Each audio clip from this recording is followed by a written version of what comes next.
नसीब का लिखा एक रोचक कहानी। 15वीं सदी की यह कहानी है। किसी एक गांव में बहुत ज्ञानी पंडित रहा करता था। पंडित आजू बाजू के सारे ही गांवों में बहुत प्रख्यात था और इसी वजह से धनवान भी। पंडित का परिवार ज्यादा बड़ा नहीं था।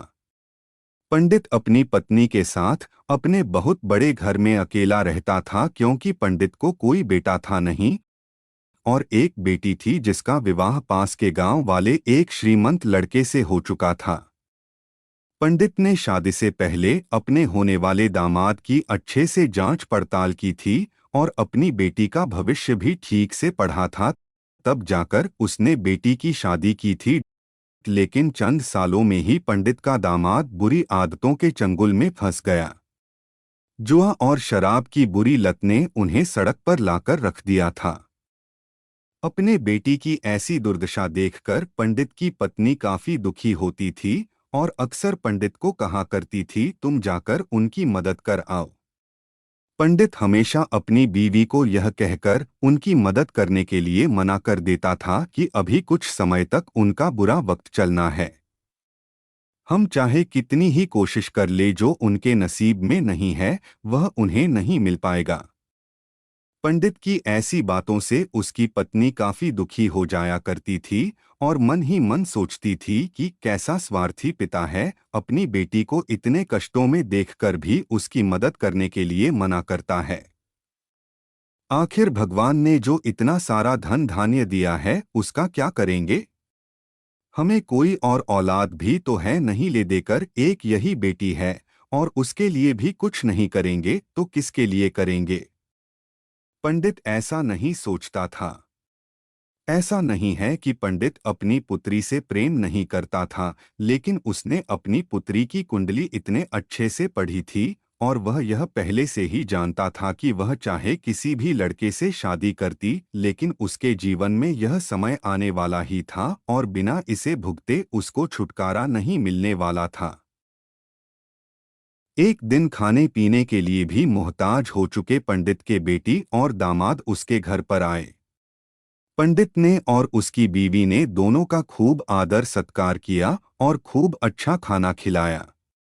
बेटी और दामाद की पंडित से सहायता मांगने की हिम्मत न हुई, इसलिए वह बिना बोले ही वापस अपने घर को लौटने लगे। लेकिन माँ तो माँ होती है, पंडिताइन से रहा नहीं गया और बिना पंडित की इजाजत के उसने चोरी छुपे बूंदी के लड्डू बनाकर उसमें सोने के सिक्के रख दिए और बेटी और दामाद को दे दिए ताकि बेटी और दामाद की कुछ आर्थिक सहायता हो सके। पंडिताइन यह भी जान गई थी कि बेटी और दामाद शर्म के मारे उनसे मदद नहीं मांग रहे थे, इसलिए उसने बेटी और दामाद को भी लड्डुओं में छिपे सिक्कों के बारे में कुछ नहीं बताया। जाहिर सी बात है कि जब वो लोग घर पर जाकर लड्डू खाएंगे तो उन्हें उसमें सोने के सिक्के मिल जाएंगे, इस तरह बिना उनके मांगे ही उन तक मदद पहुंच जाएगी। सोचकर पंडिताइन मन ही मन अपने बेटी की मदद करने के लिए खुश होने लगी। पंडित के दामाद और बेटी उन दोनों का आशीर्वाद लेकर अपने घर के तरफ रवाना हो गए। उन दिनों गाड़ियां तो होती नहीं थी, घोड़ा गाड़ी या बैलगाड़ियां चलती थी। पैसे ना होते तो और चीजों की लेन देन से भी व्यवहार होता था। बेटी और दामाद का गांव पंडित के घर से कोसों दूर था, फिर भी पैसों की कमी के चलते वह चलकर अपने गांव की तरफ निकल पड़े। थोड़े दूर ही चले थे कि पंडित की बेटी के पैर में मोच आ गई और अब उसको चलना भी मुश्किल हो गया। पंडित के दामाद ने जब देखा कि उसकी बीवी अब बिल्कुल चलने में सक्षम नहीं है, तो उसने एक टांगा अपने घर तक किराए पर ले लिया। दोनों पति पत्नी टांगे में बैठकर घर तक पहुंच गए, लेकिन टांगे वाले को देने के लिए उनके पास पैसे थे नहीं, इसलिए पंडिताइन ने जो बूंदी के लड्डू उन्हें दिए थे वही किराए के तौर पर उस टांगे वाले को दे दिए। टांगे वाला बूंदी के लड्डू को लेकर वहां से चला गया। टांगे वाला अपने घर की तरफ जा रहा था, तब उसे एक हलवाई की दुकान दिखी। उसने सोचा कि थोड़े से बूंदी के लड्डुओं से मेरे घर के लोगों का पेट थोड़ी भरने वाला है। इससे अच्छा मैं इन बूंदी के लड्डुओं को बेचकर उनसे कुछ चावल खरीद लेता हूँ। तांगे वाले ने बूंदी के लड्डू हलवाई को बेच दिए। जिस गांव में वह हलवाई रहता था, उसी गांव में एक आदमी ने अपने घर पर पूजा रखी थी और उसी पंडित को उस पूजा के लिए बुलवाया था। पूजा में लगने वाले प्रसाद के लिए उस आदमी ने उसी हलवाई से बूंदी के लड्डू लिए जहां पर उस टांगे वाले ने बेचे थे।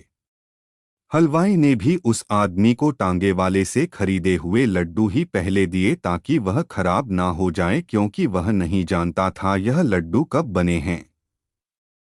पूजा खत्म होने पर दक्षिणा और बूंदी के लड्डू लेकर जब पंडित अपने घर आया और खाना खाने बैठा तो प्रसाद में लाए बूंदी के लड्डू खाते वक्त लड्डू से सोने का सिक्का निकला। इस घटना को देखकर पंडिताइन की आंखों से आंसू बहने लगे। पंडित ने जब पंडिताइन से उसके रोने का कारण पूछा तो पंडिताइन ने पंडित को सब कुछ बताया और पंडित से उनकी बातों पर भरोसा न करने के लिए माफी मांगी।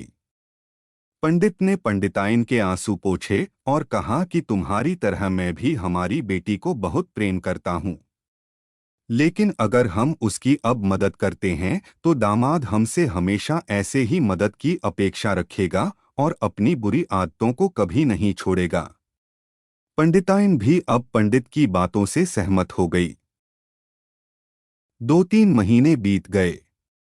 पंडित के दामाद और बेटी फिर से एक बार उसके घर आए और इस बार उनकी परिस्थिति पहले से बेहतर थी, क्योंकि पिछली बार खाली हाथ जाने के बाद दामाद ने नया काम शुरू किया था और अपनी सारी बुरी आदतें भी छोड़ दी थी। दोस्तों, नसीब का लिखा नहीं बदलता। यह कहानी आपको कैसी लगी? क्या आप भी नसीब पर भरोसा रखते हैं या फिर आप उन लोगों में से हैं जो अपना नसीब खुद अपने हाथों से लिखना चाहते हैं?